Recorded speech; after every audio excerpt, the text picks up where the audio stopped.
Здравствуйте, представьтесь, откуда приехали? Здравствуйте, Денис, город Тюмень. Что побудило вас приехать на тренинг по ремонту? Обучение новому ремеслу, новому делу. Скажите, пожалуйста, на какие модели вы приехали обучаться?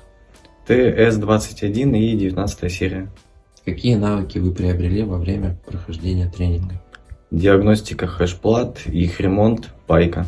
Что вы можете сказать о преподавательском составе? Преподавательский состав хороший, хорошо объясняет и, соответственно, учит.